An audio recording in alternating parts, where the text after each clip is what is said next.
Hey guys, welcome back to my channel, Life in the Mundane. I'm Katie and excited to talk to you guys today about how to end the school year strong when you're feeling discouraged and behind.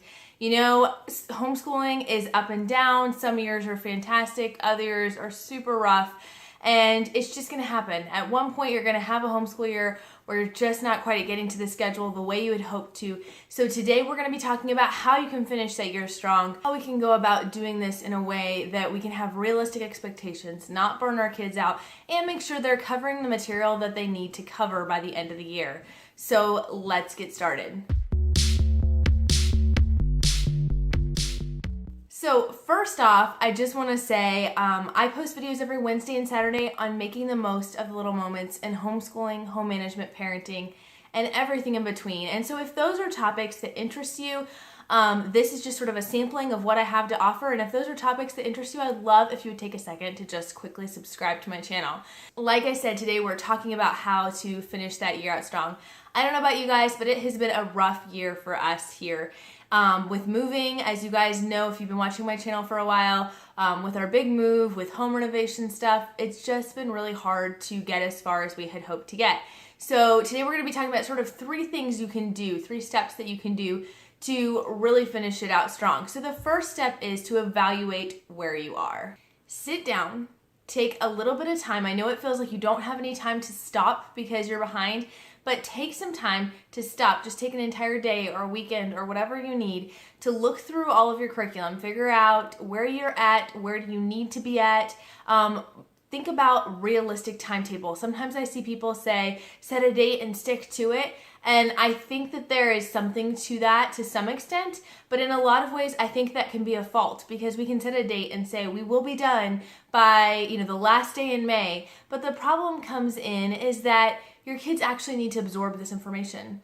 And you can put on the lesson plan that they're gonna do, 3 lessons in math to catch up, but if they can't absorb that information, you're gonna end up just brushing through it and not really learning it. You're going to end up frustrating yourself and your kids. And if you pack your schedule with no buffer time at all and just to the max to hit this magical deadline, you could end up doing it to the detriment of your family. And that's just not a good place to be at. So look at your schedule, look at your calendar, what you have coming up. If you don't have that buffer scheduled in there, you can end up getting really frustrated when life happens because it's going to happen. So set aside a realistic expectation. Now for us this year, that's meant that we're gonna have to go into the summer. We typically don't school year round, but guess what? If you need to do it for a year, that's fine. Allow yourself that freedom to be able to do that for just a year. Now, if you want to do it all year round every year, that's fantastic. I have so many friends and family members that swear by that method, that love doing that, and I say more power to you. But I feel like sometimes we classify ourselves as year-round schoolers or we take a strong summer break and we don't allow for flexibility. So some years you might need to, and that's okay. So set those expectations, figure out where you truly are, get an assessment of where you're at, because really, I know that it might be overwhelming. Maybe you're really, really behind, and that's sort of a depressing thought to you. I know it can be frustrating, but you can't have the motivation and have the ability to know what you need to cover until you've actually taken assessment of it. So whether it's painful or not, assess where you need to be at. The second thing is to remember you don't have to do it all. Now, a lot of people will jump in here and tell you, you can just cut out those last few chapters. And yes, there might be situations where you want to cut out the last few chapters, and I can kind of talk to that in just a second. But I will say, for me, my goal is not just simply to get through a book, but it's for them to learn the material. So I was always kind of put off by that idea because I wanted them. The back chapters have to be worth something, right? The publishers didn't just put them in there to be cut out later. So I tried to look through and see what could I do to maybe cut down on the amount of work that we needed to do without sacrificing the actual education or what they needed to learn. So the first thing I would say with that is to look at your material and see if there are concepts that your kids have actually mastered already. That you may not even be aware of. When I was younger and doing this as a student, because I am a second generation homeschooler, when I was younger, math was always the last thing. Like we would be done with all of our schoolwork and still be doing math into June. It drove my mom crazy. I'm so sorry, Mom, if you're watching this. I'm sorry. Now that I'm on the other side of it, I definitely see the frustration. One thing that my mom would do is she would allow us to, we had quizzes every few lessons, and she would allow us to go ahead and take the quiz.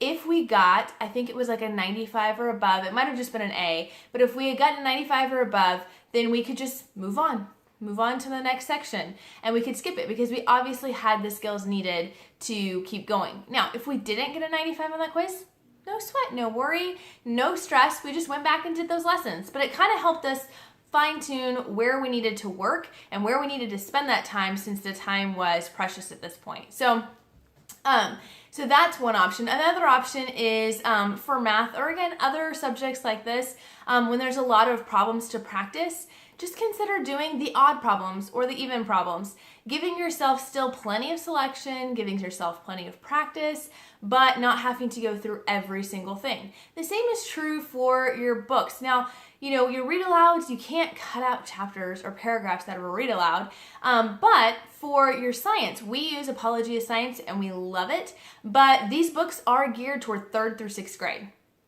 And sometimes I forget that. They're geared towards 3rd through 6th grade. They're written in chunks, a couple of paragraphs per section, but sometimes I forget that it can also go towards 6th graders, and my oldest are only 3rd grade. So because of that, I've given myself the freedom that if there's certain sections that just are really kind of above their head, or I feel like is maybe not the most pertinent information, at the end of the year, I might consider just skipping over that section, but I can still cover the material in a way that will be thorough enough for them to get a really good understanding of the topic that we're studying. So consider that with your history and your science and things like that. Another thing along this lines of cutting things out is consider what extras or extracurriculars you might want to put a pause on, or just go ahead and call it for the year. You know, if you've gotten this far in your handwriting book, you're probably good to stop. You know, this is not something, whereas with certain subjects, you definitely want to get through the end of the book.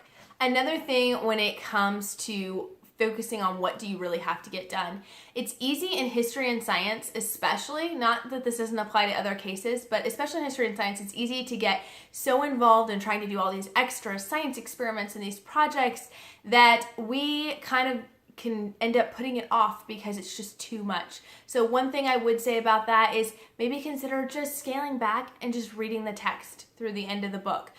Stop doing all the extra projects. If something really tickles your fancy, maybe go for it. But in general, stop planning to do all of these extras and really just sit down and read the material. I promise you're still going to get everything out of it that you need to get out of it. And maybe you can do some of those extra experiments over the summer or in the future. So it's not, if you don't get to it now, that it won't ever happen. Just know that there might be a time and a place to call it good.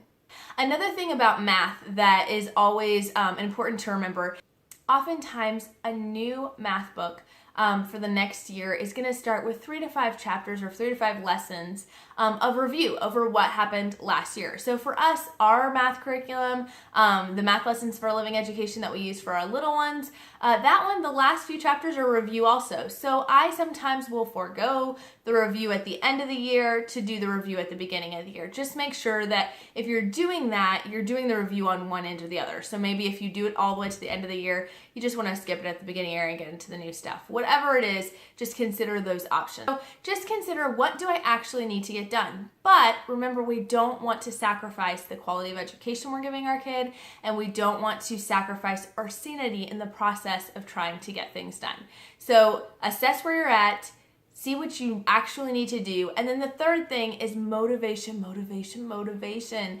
Guess what? Moms need just as much motivation as kids. Kids need just as much motivation as moms. At the end of the school year, we're tired. We're over it. We are ready to be in summer, or we're ready to be in the next school year. We are just done with what we are doing right now. So we need to think of ways that we can motivate ourselves and motivate our kids. And one of the ways that I like to do that is by visually helping my kids see how far there is left. So I went through their books, my daughter's math workbook, and I put just a sticky tab, just a post-it note on the last lesson. Because, you know, there's a whole bunch of extra in the book. You know, there's reference materials and practice worksheets and stuff like that. So I said, this is where we are stopping. Once you get to this point, You are done. And having that visual reminder has really helped her. I've seen her several times go, oh, I'm getting closer. Mom, can I do like 2 extra pages just so I can get that much closer? And it's helping her work towards that. And it's helping me see we are getting somewhere. Even if sometimes in some of the subjects, the tab might be kind of far away. Just know eventually it will feel closer, and that will help you kind of finish that race and persevere to the very end and not give up just short of that goal. Another thing with finding motivation is just thinking through what kind of things motivate your kids. We know we can say, hey, if you get to this point in school, by the end of the week on Friday after school, we're going to go to the zoo, and you can kind of give them a reward to work towards. But guess what, moms? We need that motivation too. And that same thing can work for us. So sometimes I'll say, it's been a rough week, but if we can get to this point, and we can get there, then I'm going to go on Saturday morning and, grab breakfast by myself, or I'm going to call up a friend and see if we can go hang out one evening or something. But kind of setting aside some time for mom if you hit your goals too. So just be aware that you need motivation on both ends. Also with this, I would say sitting down and talking to your kids about what you're working towards. So for my kids, I sat down with them just a few weeks ago and said, guys, we're going to have to school into the summer because of some of the chaos that was happening this year. But if we work hard and we work together as a family and we're diligent in the work that we're doing, we could finish and still have, a month to 6 weeks off. So we're going to have to go into the summer, but it doesn't have to be our whole summer. That being said, if we're not diligent and we're not willing to do just a little bit extra, we're going to have to go all summer long. And the kids were like, oh, this makes sense. What can I do extra? So I think kind of getting them on the same page. Sometimes that might not work, but I think it's helpful regardless whether they're on board with it or not to let them know the overall plan and kind of what they're looking at. So just wrapping it up with 2 quick thoughts / words of warning, words of wisdom, just to share with you guys as someone who's been there through a really rough season. This is a great time when you're feeling discouraged, no matter when it is throughout the year, but especially at the end of the year when you're feeling discouraged and you're feeling on top of that, not just the normal parent-teacher burnout, but you're feeling that frustration of being behind where you were hoping to be. This is a good time to reevaluate and come back to why do I homeschool?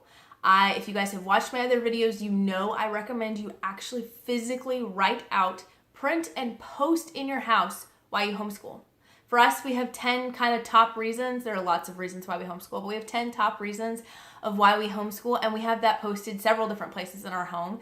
And this is a good time to go back and look at those and go, okay, this is what we're doing this for, and kind of helps you keep that focus and give you that little oomph.